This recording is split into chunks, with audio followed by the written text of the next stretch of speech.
오늘의 본문 말씀은 베드로 전서 5장 1절에서 14절의 말씀입니다. 신약성경 381페이지에 있습니다.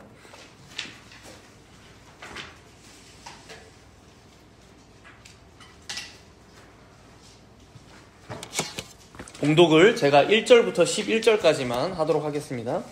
5장 1절부터 11절까지입니다. 봉독합니다. 너희 중 장로들에게 권하노니 나는 함께 장로된 자요 그리스도의 고난의 증인이요 나타날 영광에 참여할 자니라. 너희 중에 있는 하나님의 양무리를 치되 억지로 하지 말고 하나님의 뜻을 따라 자원함으로 하며 더러운 이득을 위하여 하지 말고 기꺼이 하며 맡은 자들에게 주장하는 자세를 하지 말고 양무리의 본이 되라. 그리하면 목자장이 나타나실 때에 시들지 아니하는 영광의 관을 얻으리라. 젊은 자들아 이와 같이 장로들에게 순종하고 다 서로 겸손으로 허리를 동이라. 하나님은 교만한 자를 대적하시되 겸손한 자들에게는 은혜를 주시느니라. 그러므로 하나님의 능하신 손 아래에서 겸손하라. 때가 되면 너희를 높이시리라. 너희 염려를 다 주께 맡기라. 이는 그가 너희를 돌보심이라. 근신하라 깨어라. 너희 대적 마귀가 우는 사자같이 두루 다니며 삼킬 자를 찾나니 너희는 믿음을 굳건하게 하여 그를 대적하라. 이는 세상에 있는 너희 형제들도 동일한 고난을 당하는 줄을 알미라. 모든 은혜의 하나님 곧 그리스도 안에서 너희를 부르사 자기의 영원한 영광에 들어가게 하신 이가 잠깐 고난을 당한 너희를 친히 온전하게 하시며 굳건하게 하시며 강하게 하시며 털을 견고하게 하시리라. 권능이 세세 무궁하도록 그에게 있을지어다. 아멘. 벌써 베드로전서의 마지막 말씀을 오늘 살펴보게 되었습니다. 베드로전서는 로마 제국 당시에 여기저기 흩어져 살아가던 나그네와 같은 성도들에게 불시험과 같은 고난 속에서도 그런 세상의 핍박과 박해 속에서도 그리스도에게 연합된 자로서 그래서 그와 함께 고난과 영광을 함께 받는다는 것이 얼마나 영광스럽고 또 장래에 소망을 가지게 하는지 그 진리에 대해서 계속해서 말씀해 왔습니다. 우리가 지난주 말씀에서도 봤지만 베드로 사도는 신자라면 마땅히 겪을 수밖에 없는 그 불시험이 다가올 때 이상히 여기지 말고 오히려 그것으로 기뻐하고 즐거워하라고 말씀했습니다. 우리는 여기서 이 불시험, 고난에 대한 한 가지 중요한 개념을 배우게 되는데요. 신자에게 고난은 결코 저주가 아니라는 것입니다. 신자가 겪는 불시험은 겪지 않았으면 더 좋았을 일들이 아니라 오히려 겪어서 더 좋은 이 고난을 통해서 그리스도의 고난에 동참하는 것이고 이 고난을 통해서 주님의 교회로 함께 지어져 가는 것이며 이 고난을 통해서 세상 가운데 빛과 소금으로 살아갈 수 있기 때문에 이 고난, 이 불시험은 오히려 신자에게 아주 유익한 복이 됨을 우리에게 가르쳐 주었습니다. 그렇다면 우리가 여기서 한 가지 생각해보고 넘어가면 좋겠습니다. 이런 말씀을 여러분들 쭉 들어오셨는데 여러분들은 여러분들 앞에 놓인 여러 문제나 고난들, 시험들 그것들을 바라보는 시선이 조금은 바뀌셨습니까? 아니라면 여전히 그것이 여러분들의 목을 죄이고 발목을 잡아 끄는 일들로만 보이십니까? 베드로 사도도 여러 번 말씀했지만 하나님의 자녀들에게 다가오는 모든 일들은 문제 하나도, 시험 하나도 그냥 다가오지 않습니다. 고난 받는 것은 하나님의 뜻일진데 하나님의 뜻대로 우리가 고난을 받는 것이지 아무렇게나 운이 안 좋아서 혹은 남들보다 재수가 없어서 이 고난을 겪는 게 아니라는 것입니다.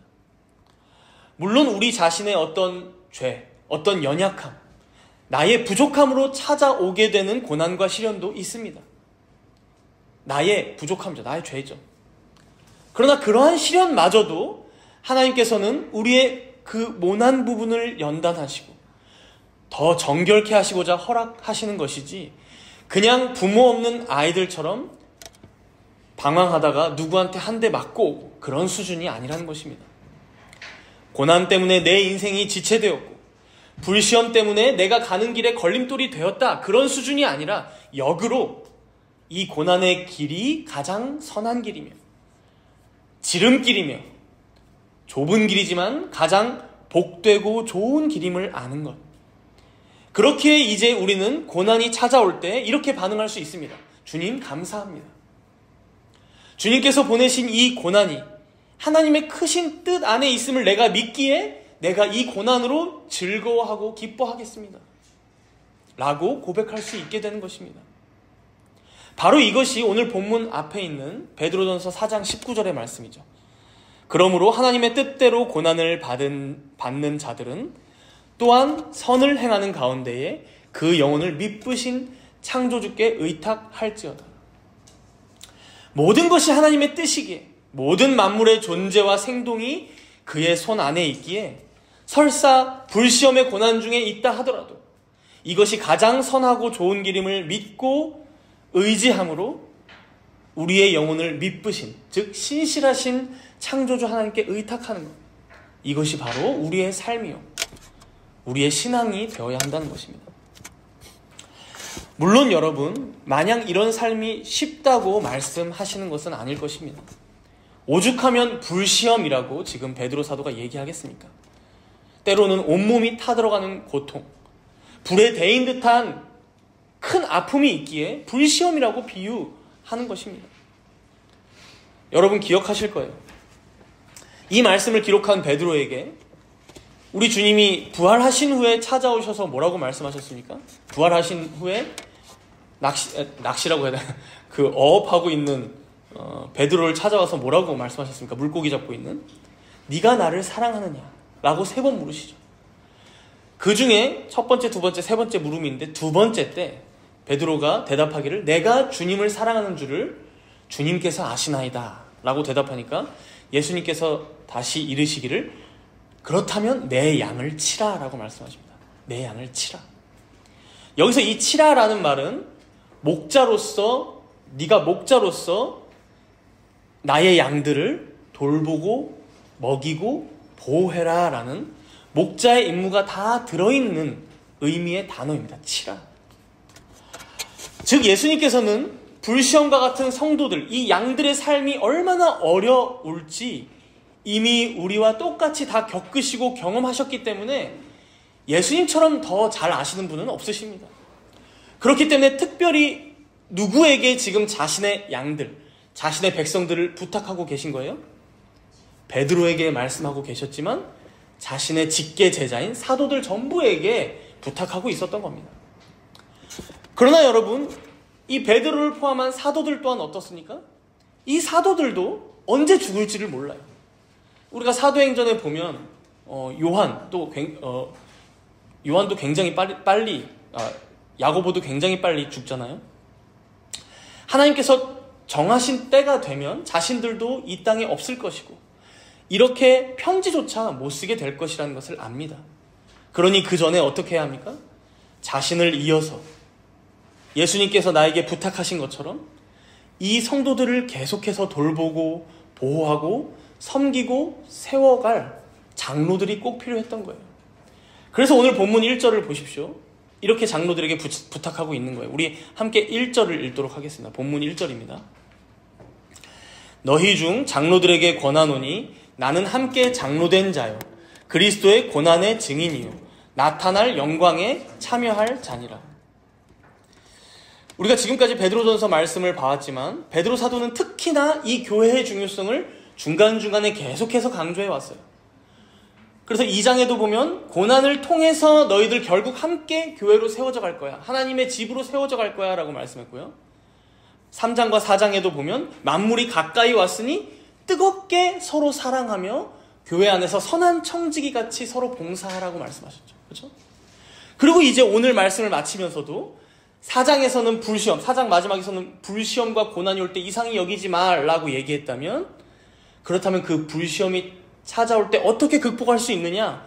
바로 이 5장에서 말하고 있는 바로 교회의 돌봄, 이 장로들의 돌봄, 이들의 다스림, 이들의 치리, 이런 장로들을 통해서 너희들 한 명 한 명을 보호하고 지켜줄 거야 라고 말씀하고 있는 것입니다. 그래서 여러분, 베드로 사도는 마치 예수님께서 자신을 찾아와서 내 양을 먹이라, 내 양을 치라라고 부탁하셨던 것처럼 지금 여기 1절에서 누구에게 자신도 똑같이 부탁하고 있는 거예요? 교회의 장로들, 직분자들에게 부탁하고 있는 거예요. 자신의 이 하나님의 양무리들. 자신이 죽더라도, 자신이 이제 없더라도 주님의 교회는 주님 오시기까지 계속 될 테니까 이 종말의 기간 동안 교회를 위해 계속해서 섬기고 봉사할 장로들에게 마지막으로 당부하고 있는 말씀이 바로 오늘 본문 베드로전서 5장의 말씀이라는 것입니다. 그래서 본문 1절에서 지금 베드로가 자신을 누구라고 소개하고 있습니까? 여기 보면 세 가지 자신을 소개하는 수식어들이 나오는데요. 첫 번째로 나는 함께 장로된 자요. 그렇죠? 다음으로는 그리스도의 고난의 증인이요. 그렇죠? 두 번째로는, 그리고 세 번째로는 나타날 영광에 참여할 자니라. 그렇죠? 먼저 여기서 함께, 나는 너희와 함께 장로된 자요라는 이 단어는요, 이제 우리나라 말로 풀었으니까 함께 장로된 자라고 이제 길지만 사실 헬라어로 보게 되면 숨프레스 부테로스라고 해서 한 단어예요, 한 단어. 당시 이제 헬라어 용법을 봐도 이게 아주 특이한 단어입니다.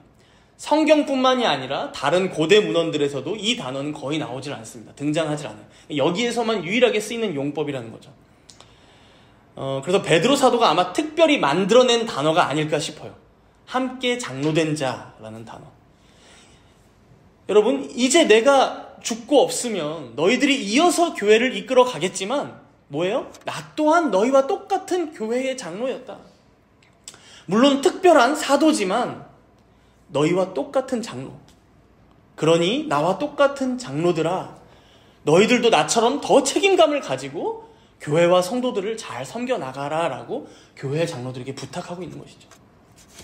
그리고 이어서 그리스도의 고난의 증인이라고 말하죠.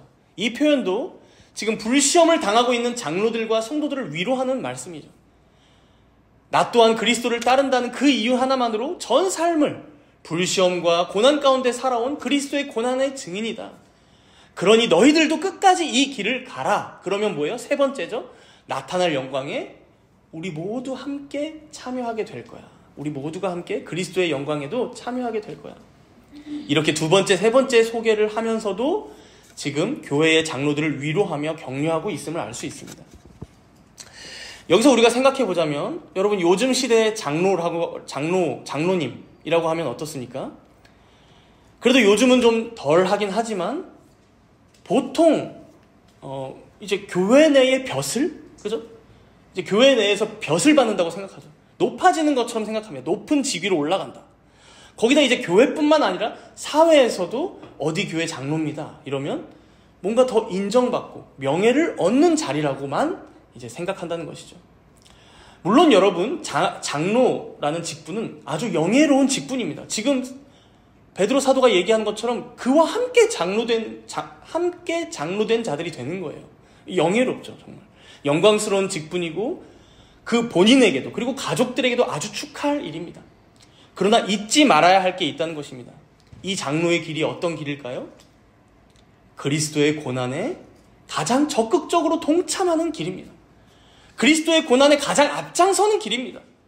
여러분, 신자들의 삶이 영적인 전쟁터라고 우리가 표현한다면 최전방에서 뒤에 있는 신자들을 대신하여 총알을 받아내고, 그래서 뒤에 있는 성도들을 보호하고 이들이 다른 길로 빠지지 않도록, 혹은 이들이 공격을 당해서 쓰러지지 않도록 가장 앞장서는 길이 바로 이 장로의 직분의 길이라는 것이죠. 어쩌면 가장 고생스러운 길. 그래서 베드로는 지금 자신을 소개하면서도 계속해서 이 교회의 장로들이 뭔가 쓰러지지 않을 수 있도록, 지쳐서 나 못하겠어요 라고 하지 않을 수 있도록 지금 격려하고 있는 것입니다. 그러면서 이제 2절과 3절에 이 장로들에게 실제적인 권면을 이렇게 합니다. 우리 2절과 3절을 함께 읽어보도록 하겠습니다. 2절과 3절입니다. 너희 중에 있는 하나님의 양무리를 치되 억지로 하지 말고 하나님의 뜻을 따라 자원함으로 하며 더러운 이득을 위하여 하지 말고 기꺼이 하며 맡은 자들에게 주장하는 자세를 하지 말고 양무리의 본이 되라. 먼저 맨 처음에 너희 중에 있는 하나님의 양무리를 치되라고 하죠. 이 치되라는 단어가 중요한데요. 아까도 잠깐 말했지만 베드로가 예수님께 직접 무슨 말씀을 들었죠? 내 양을 치라. 여러분, 이 치라라는 단어와 여기 양무리를 치되 똑같은 단어입니다. 그래서 베드로는 지금 자신이 예수님께 받았던 그 명령, 그 말씀대로 다시 자신과 함께 장로된 자들에게 부탁하는 거예요. 하나님의 양무리를 쳐라, 치되. 그런데 여기서 이제 개역개정, 우리가 이제 보고 있는 이 개역개정 성경이 번역하지 않은 단어가 하나 사실 추가되어 있습니다. 헬라어로 에피스코푼테스라고, 어려운데? 에피스코푼테스라고 감독하다라는 단어가 여기에 들어가 있어요. 치되 그리고 감독하고 이렇게. 여기 2절에는 이제 안 보이는 게 사본상의 문제 때문에 개역개정에서는 번역을 안 해요. 근데 우리가 이제 보통 보는 헬라어 성경에서는 이 에피스코푼테스가 들어가 있습니다. 그래서 이거를 표준 세번역 성경으로 보면 이거를 번역해서 뭐라고 하냐면 먹이고 감독하십시오라고 번역했어요. 그러니까 치고 감독하고 이 두 가지를 먹이고 감독하십시오. 여러분, 아까 전에도 얘기했지만 이 치되가 왜 먹이고로 바뀌었을까요? 예수님이 베드로에게 내 양을 치라라고도 두 번째 때 말씀하셨지만 첫 번째, 세 번째 질문에 대답했을 때는 내 양을 먹이라라고 두 번이나 말씀하셨거든요. 그러니까 치고라는 말과 사실 먹이고, 이제 이게 아주 거의 동의어라고 볼 수 있는 것입니다. 생각해보면 목자로서 양을 칠 때 제일 중요한 게 뭘까요? 먹이는 거예요. 먹이는 거, 양들을. 그래서 돌보고 먹이고 양육한다라는 의미가 있으니까 먹이고라고 이제 번역을 바꾼 것이죠. 결국 베드로 사도는 지금 장로 직분의 중요한 두 가지 직무를 뭐라고 얘기하고 있습니까? 지금 여기서 나왔던 먹이고 감독하는 것. 이 두 가지로 장로 직분에 대해서 명쾌하게 지금 정의를 내리고 있는 거예요. 여러분, 절묘한 것이 이 두 가지를 또 전문적으로 나눠야겠다 해서 나눈 게 뭘까요? 직분이? 우리 장로교회 안에서? 여러분들 다 공부하셨잖아요. 그렇죠? 말씀으로 먹이는, 가르치는 장로인 목사와, 그렇죠? 먹이는, 가르치는 장로 목사. 그리고 감독하는, 다스리는 장로인 치리장로. 이렇게 이제 전문적으로 나눈 거예요. 먹이고 감독하고. 이 두 가지를. 그런데 이렇게 먹이고 감독하는 데에 이제 세 가지 주의 사항을 뒤이어서 알려줍니다. 첫 번째로 치되, 먹이고 감독하되 어떻게 하라고 합니까? 억지로 하지 말고 자원함으로 해라. 억지로 하지 말고 자원함으로 해라. 여러분들 혹시 교회에서 내가 장로로 안 뽑혔다고 교회 떠나시는 분들 보신 적 있으십니까? 장로로 이제 선출이 안 됐다고, 아깝게 떨어졌다고. 저는 어렸을 때나 이제 부교육자 사역하면서도 종종 배웠어요. 이제 보통의 한국 장로교회들에서는 안수 집사님들을 후보에 다 올리고 투표를 하는데, 이제 그 투표에 한 번, 두 번, 세 번, 한 3, 4년에 한 번씩, 5년에 한 번씩 하는데 계속 떨어지시니까 이제 낙심하시고 이제 교회를 떠나시게 되는 거죠. 근데 여러분, 거꾸로 이 당시는 어땠을까요? 아까도 얘기했지만 장로다 하면 고난의 맨 앞에 선봉으로 서는 직분이에요.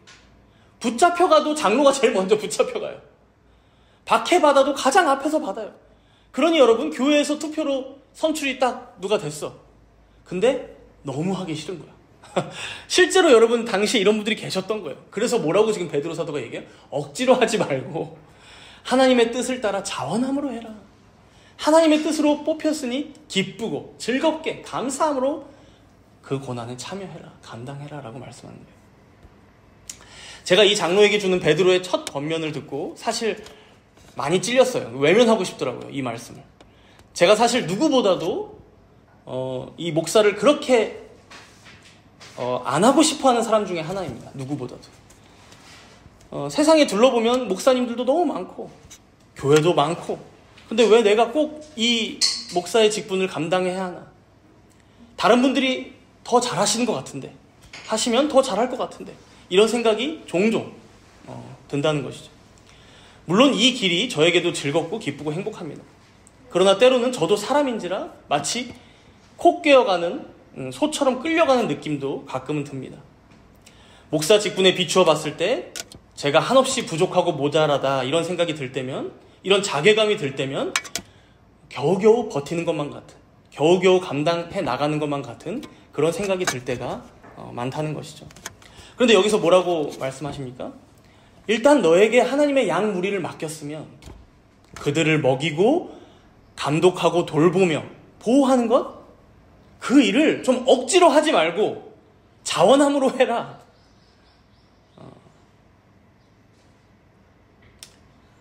그래서 이제 저에게 딱 책망하시는 말씀 같아서 많이 찔렸습니다. 그래서 회개하고 이제 자원함으로 더 기쁘고 감사함으로 감당하려고 하는데 여러분들 위해서 기도해 주시기 바랍니다. 다음으로 두 번째로 보니까 더러운 이득을 위하여 하지 말고 어떻게 하래요? 기꺼이 하라라고 말씀하세요. 여러분 이건 지금도 그렇지만 당시에도 뭔가 한 교회의 목사가 된다거나 혹은 이제 설교자가 되어서 사람들을 많이 끌어모은다거나 그리고 이제 당시에 초대 교부들이 썼던 디다케라는 문서가 있어요. 1세기 때 쓰여진 거니까 굉장히 일찍 쓰여진 거예요. 아마 예수님의 제자들, 사도들에게 바로 배웠던 속사도들이 썼던 책으로 알고 있어요. 디다케. 정경으로 채택되진 않았지만. 근데 이제 거기 안에 보면 무슨 얘기가 나오냐면, 누군가 설교자가 너희 집에 묵으러 왔는데, 구제를 하기 위해서 돈을 어디라고 보내라고 하는 게 아니고, 자기 자신이 더러운 이득을 취하는 것 같으면, 그건 거짓 선지자니까 절대로 돈을 주지 말라는 가르침이 거기에 나와요. 그러니까 여러분 이 당시에도 어느 교회에서 목사나 장로나 어떤 순회 설교자로 다니면서 섬긴다고 하는 것이 자신의 이익을 늘려가는, 그것이 돈이든 명예든 권력이든 자신의 어떤 더러운 이득을 더 불리는 하나의 수단으로 사용되는 일들이 있었음을 말씀하는 거예요. 실제로 초대교회 시절이 지난 뒤에 중세교회로 접어들면서 이제 교황제도가 안착되는 과정 자체가 여러분 국가와 교회 지도자 간의 정교유착이 더 공고해진 일입니다. 정교유착. 그래서 기독교가 공인되고 국교가 되면서부터는 여러분 웬만한 지역의 목사, 사제들이라고 할게요. 그리고 로마 가톨릭의 감독이나 주교들은 그야말로 어떤 도시의 군주, 기사, 왕 정도의 취급을 받았고 그들과 대면하면서 서로 거래를 하고 협상을 하고 그들과 식사를 하고 여러분 그 정도로 명예가 그리고 힘이 권력이 올라갔던 것입니다. 기독교가 국교가 되었다는 것은. 안타깝게도 현재 한국교회 또한 어떻습니까? 여러분 왜 신학생들이 그렇게 대형교회 부교육자를 못해서 안달이 날까요? 신대원 가면 다들 막 대형교회 막 어디 지원해서 막 못 들어가서 안달이 납니다. 왜 그렇게 대형교회 목사님들 밑에서 배우려 하고 인맥 쌓으려고 하고 혹은 젊어서라도 책 한 권 어떻게든 써서 낸 이후에 강의 다니려고 하고 왜 그렇습니까? 여러분 유명인이 되고 싶은 거죠. 혹은 대형교회 목사님들과 같이 돼서 더 영향력을 많이 끼치는 사람이 되고 싶은 거죠. 혹은 최소한도로 자신의 어떤 앞길이 뭔가 더 보장되었으면 하는 것이죠. 사회에서 뭔가 더 떳떳하게 떵떵거리며 살아가고 싶은 것이죠. 안타깝지만 그런 더러운 이득을 위하여 사역하는 마음이 있는 거거든요. 그러나 사랑하는 여러분, 안타깝게도 목사의 자리를 이렇게 여기며 사역하는 것은 이미 성경적인 가르침에서 한참 벗어났다고 볼 수 있습니다. 여러분, 우리가 계속해서 설교도 듣고 성경도 읽어봤었지만 어떤 성경 저자가 큰 대형교회 목사가 되라고 말씀합니까? 아니면 하나님께서 우리에게 유명해지라고 말씀하십니까?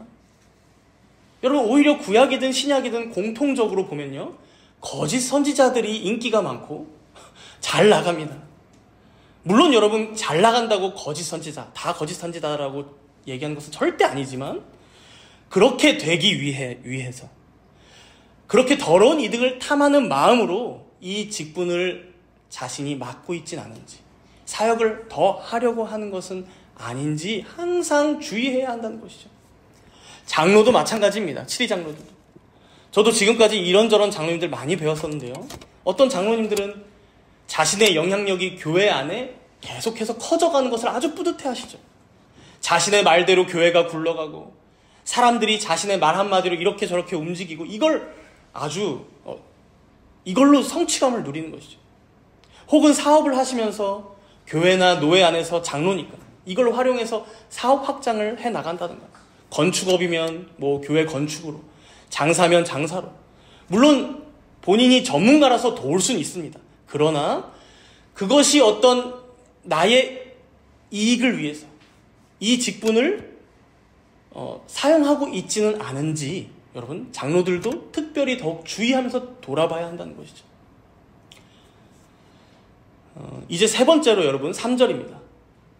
맡은 자들에게 뭐라고 합니까? 주장하는 자세를 하지 말고 양무리의 본이 되라. 여기서 이제 주장하는 이라는 단어의 의미를 보면 주인처럼 행세하다, 억누르다, 군림하다라는 의미입니다. 주인처럼 행세하다, 억누르다, 군림하다, 주장하는. 그러니까 자기가 교회 주인처럼 자기 마음대로 운영하고 성도들 억압하고 돈 내라고 겁박하고. 안타깝게도 종종 제가 소문을 들어보면 여전히 이런 교회들이 많은 것에 놀랍니다, 사실은. 그러니까 지금도 그런 교회들이 있나요? 이렇게 이제 물어보게 사실 되거든요. 잘 없는 것 같아서. 근데 정말 꾸준히 소문도 들려오고 기사도 뜨고 많습니다, 여러분. 그러나 그러지 말고 오히려 양무리의 본이 되라 라고 말씀하는 거예요. 여러분 생각해 보세요. 안 그래도 여러분들 자신들의 삶도 보면 알지만 살기가 쉽지 않잖아요. 세상에는 불시험이 가득합니다. 그런데 교회 와서까지 억지로 말씀 전하는, 그죠? 저 목사가 앞에 서 있어요. 억지로 가르치는 장로들이 있어. 혹은 자신의 이득을 위해 저 자리에서 횡포 부리는 사람들이 있어. 여러분 어떻게 교회 와서 은혜를 받고 힘을 얻고 위로를 얻고 그래서 돌아가서 세상에서 승리하며 살아갈 수 있겠습니까? 안타까운 것이 현재 한국에 왜 이렇게 가난한 성도들이 많아졌는가를 생각해보면 물론 성도들 개개인의 책임도 없다 할 수 없지만 가장 큰 이유는 이 장로와 목사들의 책임이 아니라고 할 수 없다는 것이죠. 설문조사에도 보면 목사님들의 설교에 상처받아서 혹은 교회 어른한테 상처받아서 이런 게 정말 많아요, 여러분. 그들에게 상처받고 그들의 횡포에 못 이겨서 교회를 떠난 이들이 얼마나 많냐라는 것이죠. 그래서 여러분 오늘 베드로 사도는 성도들은 세상 살이만도 버거운데 이럴 때 교회와 직분자들이 이런 말씀들을 마음에 새기며 바로 서지 않으면 이거 더 힘들어진다, 쉽지 않다라고 말씀하는 거예요. 그래서 여러분 지금 우리 정담은교회는 아직 가르치는 장로인, 목사 한 명밖에 없는데 사실 좋은 장로님들이 여러분들 안에서 많이 배출되어야 더 교회가 굳건하게 세워져 갈 것입니다. 저도 이제 장로로서 교회를 좀 섬겨보니까요. 이 당회가, 그러니까 장로가 여러 명이어야 하는 이유가 있어요, 여러분. 여러분, 장로들의 성향이 다 다를 거예요. 그렇죠? 은사도 다 다릅니다.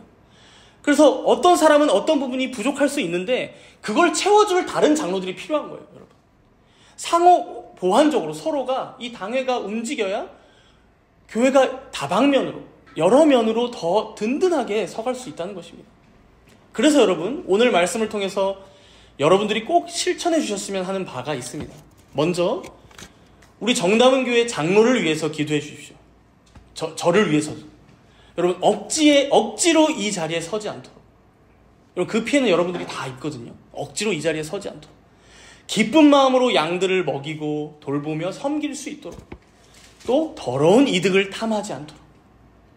그리고 주장하는 자세로 교회나 성도들을 대하지 않고 언제나 겸손하게 섬겨나갈 수 있도록 여러분 꼭 기도해 주시기 바랍니다. 지금은 한 명이지만 앞으로 세워질 장로를 위해서도 함께 기도해 주십시오. 두 번째로는 여러분 기도만 하면 안 되겠죠. 기도한다면 이제는 여러분들 중에 좋은 장로들이 세워질 수 있도록 준비를 해주셔야 합니다. 준비. 여러분 오늘 본문 1절에도 보면 너희 중 장로들에게 권하노니라고 시작해요. 너희 중 장로들에게 권하노니. 여러분 너희 중에서 장로들이 나오는 거지 하늘에서 무슨 하나님께서 천사 보내듯이 장로가 하늘에서 떨어지는 게 아니에요. 너희 중에서 나옵니다. 장로는. 그죠? 여러분들 안에서 장로가 배출돼요. 이 말을 더 확장해서 얘기해 볼까요? 여러분, 여러분들의 수준이 우리 교회 장로님들의 수준이 되는 거예요. 여러분들의 수준이 우리 교회 장로님들의 수준이 된다고요. 여러분들이 세상에서 말씀대로 못 살고 안 살아. 그럼 우리 교회 장로님도 장차 그러실 거예요. 여러분들이 마음의 탐욕과 정욕만을 위해서 살아. 교회 혹은 하나님의 나라, 하나님의 영광을 위해서 안 살아? 그럼 우리 교회 장로님도 장차 그러실 거예요. 너희 중에서 나오거든요. 그래서 나 하나쯤이야. 나는 장로 안 될 건데 나는 예외지. 여러분, 바로 이게 중세 로마 카톨릭의 타락을, 교회의 타락을, 변질을 가져왔던 것입니다. 특정 직분자들만 신앙생활 제대로 해. 사제들만. 나머지는 우리는 우리의 인생을 살아갈게. 그래서 교회 올 때마다 너희들을 통해서 은혜만 우리에게 공급해줘. 이게 여러분 사제주의예요. 이게 누구도 열애 없이 우리 모두가 주님을 위해 살아가기 위해 힘쓰고 또 교회를 생각하는 마음으로 봉사하고 이렇게 함께 지어져 갈 때에 그때에야 비로소 여러분들을 다스리고 가르치고 먹이고 돌볼 그런 좋은 장로가 우리에게 주어지는 거예요. 그런 좋은 텃밭이 교회 안에 일구어져야 한다는 것이죠. 그러니 이 장로에게 베드로가 장로들에게 오늘 한 이 말씀이 남의 일이라 생각하지 마시고 여러분들 한 명 한 명이 좋은 장로를 만들기 위하여, 혹은 여러분 좋은 장로도 손뼉이 맞아야 좋은 장로가 되거든요. 손뼉이 맞아야. 그렇게 좋은 성도들이 되기를 애쓰고, 그렇게 지금부터 여러분 성경에 대한 지식도 없다면 더 하나씩 쌓아가시고, 교리도 꾸준히 배우시면서 계속해서 배우고 정리하시고, 혹은 계속해서 교회에서 제공하는 가르침들도 배우시고, 교회사에도 관심을 가지고 책도 읽으시고, 이렇게 미래를 위해 준비함으로 지내주시기를 권면하고 부탁드립니다. 이제 여기까지 장로들에게 권면하는 말씀을 우리가 다 들었다면요, 이어서 5절부터는 젊은 자들에게 권면을 시작합니다. 여기서 이제 젊은 자들이란 단순히 나이가 어린 청년들만을 의미하는 게 아닙니다.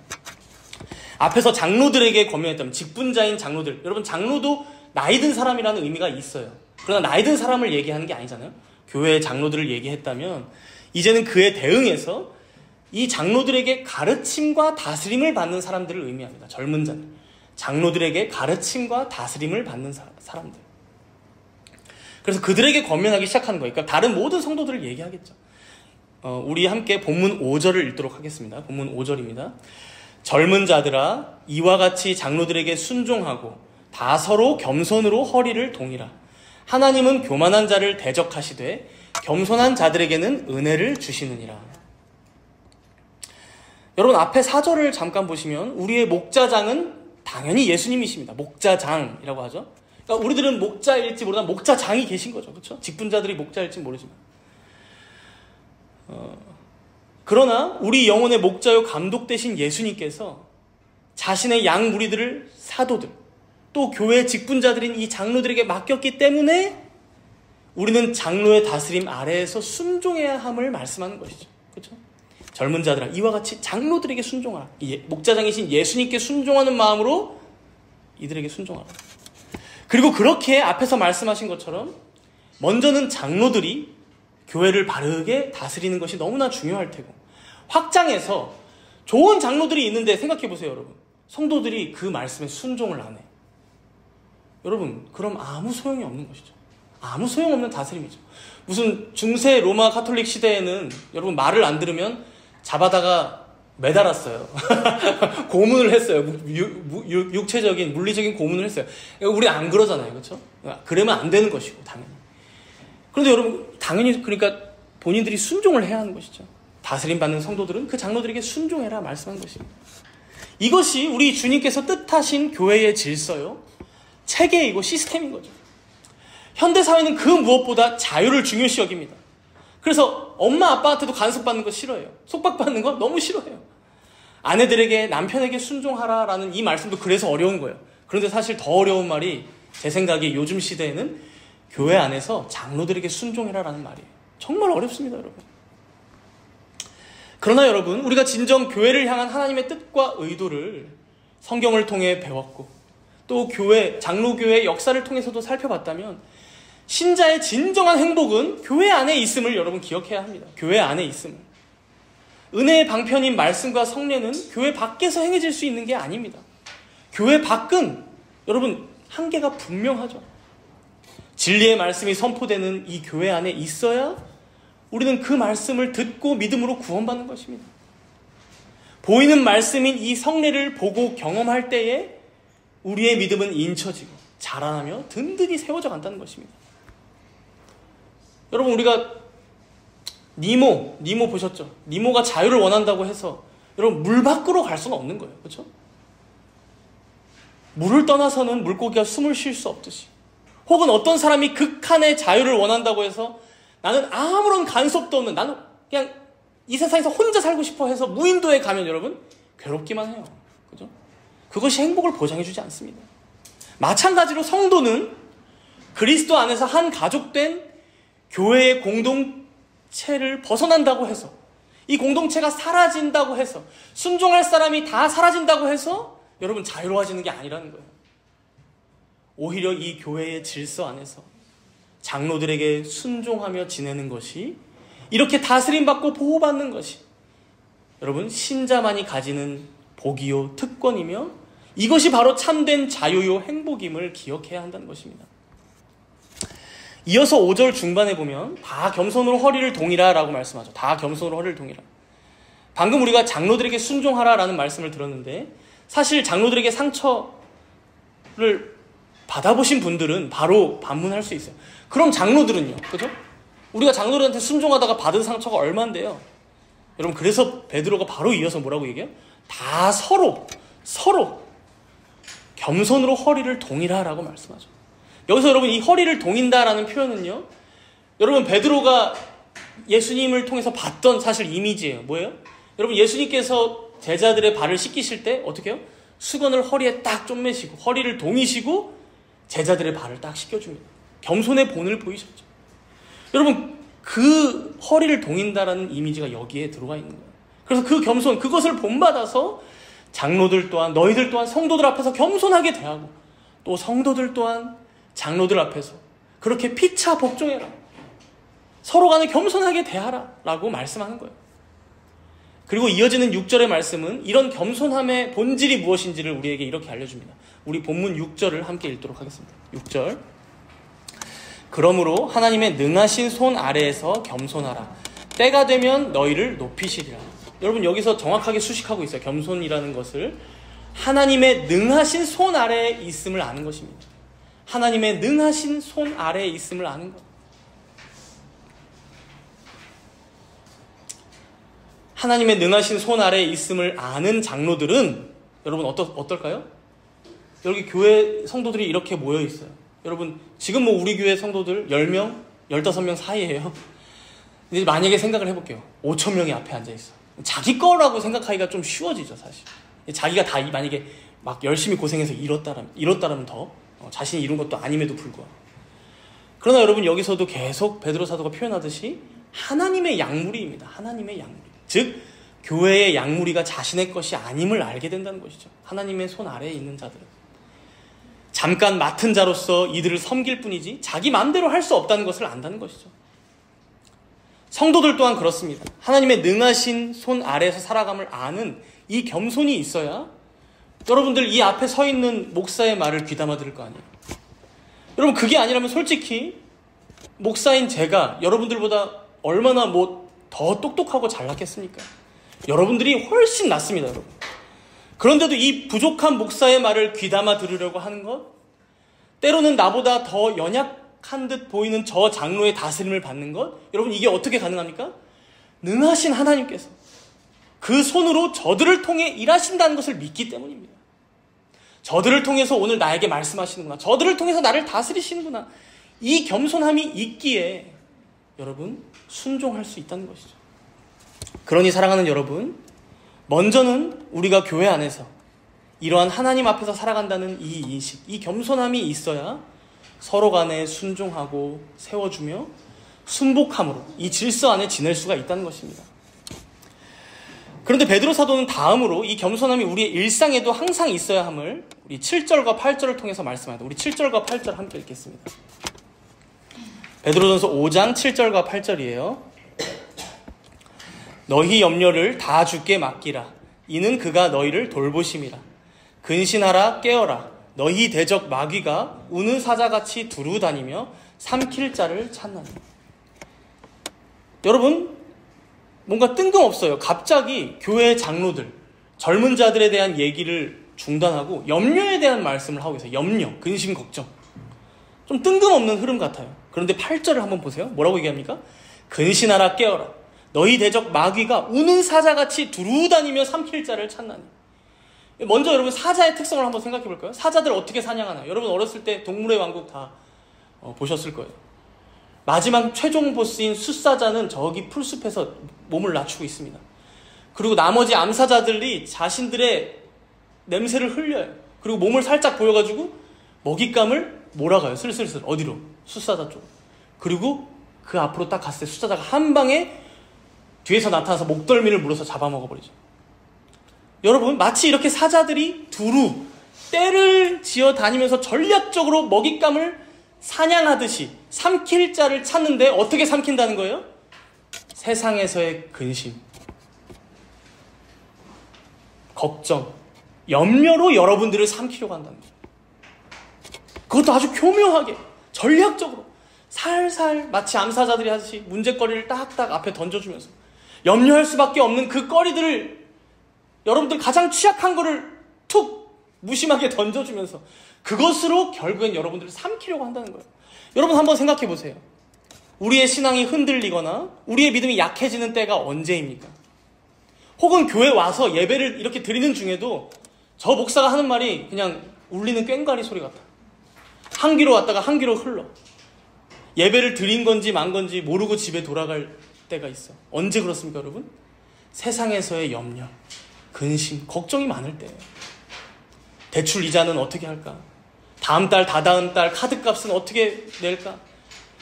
우리 집 알아봐야 하는데 어떻게 할까? 돈에 대한 걱정, 건강에 대한 걱정, 자식에 대한 걱정, 불안정한 미래에 대한 걱정이 이 머릿속에 가득 차 있을 때 여러분 어떻습니까? 성도들은 말씀을 잊고 살아요. 말씀을. 하나님 앞에서 살아가고 있는 것도 잊어버려요. 그러한 겸손함을 잃고 교만하게 마치 자신이 나에게 다가오는 그 내일을 책임질 수 있는 것 마냥 앞만 보고 달린다는 것이죠. 그리고 이것이 바로 우리의 대적 마귀, 사단이 원하고 바라는 것이라고 말씀하는 거예요. 사랑하는 성도 여러분, 우리 주님이 말씀하시죠. 내일 일을 위하여 염려하지 말라. 내일 일은 내일이 염려할 것이고 내일은 너희의 소관이 아니다라는 것입니다. 내일은 너희의 소관이 아니다. 다음 달도 너희의 소관이 아니다. 내년도 너희의 소관이 아니다. 우리의 소관은 무엇입니까? 내일 무엇을 먹을까? 무엇을 마실까? 무엇을 입을까? 염려하지 말고 오늘도 그 능하신 손으로 우리를 먹이시고 입히시는 주님을 신뢰함으로 그 하나님 앞에서 겸손하게 우리의 염려를 다 주님께 맡기고 오직 그분을 사랑함으로, 그분을 기뻐함으로, 감사함으로, 즐거워하며 살아가는 것, 바로 이것이 우리의 할 일이요 몫이라는 것입니다. 여러분, 들에 핀 백합화도, 공중에 날아다니는 새들도 누가 먹이를 주거나 비료를 주지 않는데 잘 자라고 잘 날아갑니다. 물론 가끔 비둘기에게 먹이를 주시는 분들이 계시던데 저희 동네에도. 하물며 우리 하늘 아버지께서 자신의 자녀들을 굶기고 헐벗게 하여 줄이게 하시겠습니까? 우리가 우리의 염려를 다 주께 맡기고 그 나라와 그의 의를 위하여 살면 그가 우리를 돌보실 거야. 모든 필요를 너희에게 공급하실 거야 라고 예수님께서도 말씀하셨고 베드로 사도도 또 말씀하는 거예요. 이러한 믿음이 우리에게 회복될 때 우리의 교회와 성도들의 믿음은 더 굳건하게 세워져 갈 것입니다. 그래서 이제 9절에 이렇게 말씀하죠. 우리 9절을 함께 읽겠습니다. 9절. 너희는 믿음을 굳건하게 하여 그를 대적하라. 이는 세상에 있는 너희 형제들도 동일한 고난을 당하는 줄을 알미라. 사랑하는 정다문 교회 성도 여러분, 이 믿음을 굳건하게 하여 사단 마귀를 대적하시기를 바랍니다. 그들의 계략, 염려와 걱정거리를 던져주는 그 계략에 놀아나지 마시기 바랍니다. 지금도 능하신 그 손으로 여러분들의 인생을 돌보고 계신 우리 하나님을 바라보며 신뢰하시기 바랍니다. 여러분들만의 어떤 염려와 근심에 혹여 잠식되고 있다면 사실 안타깝지만 여러분들은 하나님보다 사단을 더 믿는 거예요. 하나님보다 사단을 더 믿는 거예요. 여러분, 물론 사단은 실제합니다. 그래서 믿어야 합니다. 그러나 그의 존재는 믿되 그를 신앙하지는 말아야 됩니다. 그는 처음부터 우리를 속였고 지금도 속입니다. 너 미래가 불안하잖아. 너 하나님께서 인생 책임지신다는데 먹을 거 주신 적 있어? 본 적 없잖아. 그죠? 그러나 여러분, 진리는 오직 하나님의 말씀입니다. 기록된 성경의 말씀입니다. 이 말씀대로 하나님께서 여러분들의 삶을 반드시 책임지실 것입니다. 그러니 그 하나님을 믿고 신뢰함으로 세상의 모든 걱정과 염려들을 다 하나님께 맡기시기 바랍니다. 여기서 맡긴다라는 이 단어는 던져버려라. 자동차 트렁크에 짐짝처럼 던져놔 버려라라는 의미가 있다고 합니다. 주님께 여러분 던져놓고 잊으시기 바랍니다. 그리고 여러분들은 여러분들의 할 일을 하십시오. 그 염려들을 자동차에 실어놓고서도 내가 안고 가면서 혼자 끙끙대고 있다면 여러분, 하나님은 탄식하시고 사단 마귀만 좋아합니다. 그러니 우리 주님이 말씀하신 대로 모든 염려를 주님께만 맡기고 여러분들의 마음과 머리와 내면에는 주님의 귀한 말씀들로 채우시기를 바랍니다. 여러분들의 손과 발로는 그 염려를 끌어안고 있지 말고 교회의 형제 자매들과 혹은 여러분들의 주변의 이웃들을 혹은 가족들을 더욱 사랑하고 섬기는 일들에 힘쓰시기 바랍니다. 바로 이것이 마지막 때를 살아가는 신자의 마땅한 삶이요 자세임을 잊지 마시기 바랍니다. 이제 말씀을 마무리하면서 우리 10절의 말씀을 읽도록 하겠습니다. 본문 10절입니다. 모든 은혜의 하나님 곧 그리스도 안에서 너희를 부르사 자기의 영원한 영광에 들어가게 하신 이가 잠깐 고난을 당한 너희를 친히 온전하게 하시며 굳건하게 하시며 강하게 하시며 털을 견고하게 하시리라. 먼저 하나님에 대해 뭐라고 알려줍니까? 모든 은혜의 하나님 곧 그리스도 안에서 너희를 부르사 자기의 영원한 영광에 들어가게 하신 이라고 설명합니다. 여러분, 우리 하나님께서는 우리에게 모든 은혜의 하나님이십니다. 모든 은혜를 베푸시는데 어떻게까지 은혜를 베푸세요? 자기의 영원한 영광에 들어가게 하신대요. 삼위일체 하나님만이 누리시는 그 영광, 그 기쁨, 그 영원한 즐거움에 여러분들을 초대하시고 참여케 하신다는 거예요. 이게 우리가 상상이 잘 되지 않아서 그렇지 여러분, 얼마나 우리에게 큰 은혜를 베푸시는 일입니까?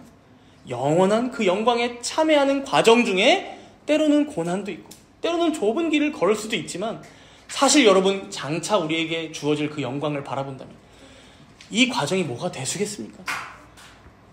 이어서 뒷부분은 심지어 그 고난 때에도 우리에게 은혜를 베푸신다고 말씀하시는데 총 4가지로 은혜를 베푸신다고 하죠. 그렇죠?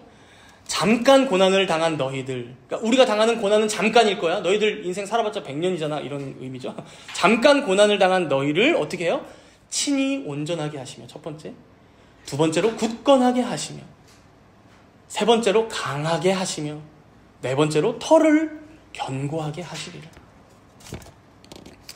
사랑하는 여러분, 우리에게 주신 이 교회를 통하여 또한 직분자인 장로와 집사들을 통하여 그리고 그것도 모자라서 하나님께서는 친히 우리를 온전하게, 굳건하게, 강하게, 견고하게 세워나가시겠다라고 약속하시는 것입니다.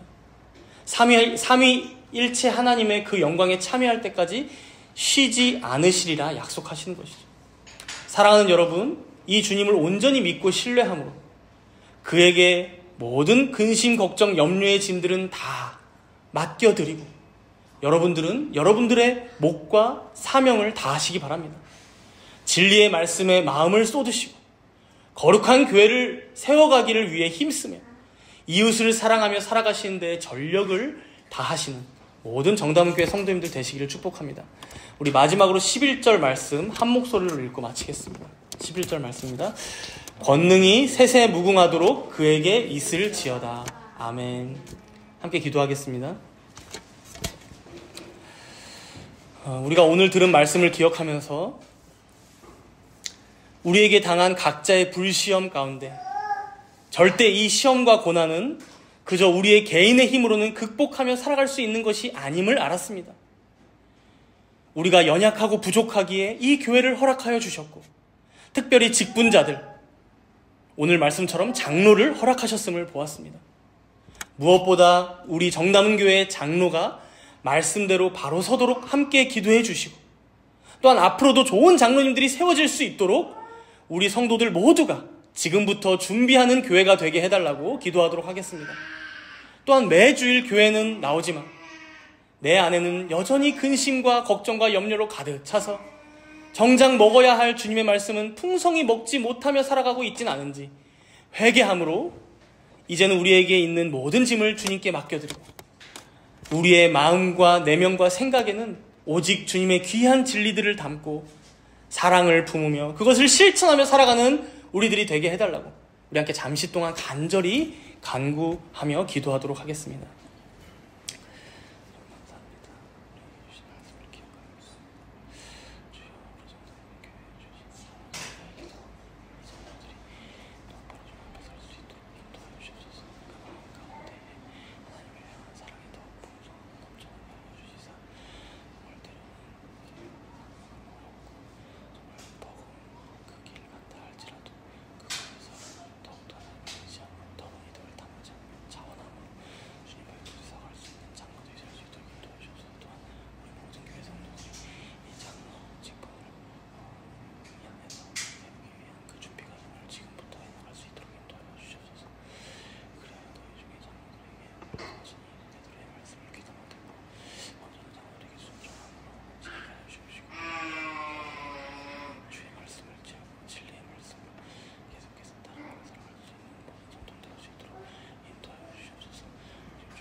인자와 긍휼이 풍성하신 하나님 아버지, 오늘 우리에게 베푸신 귀한 말씀에 감사를 드립니다.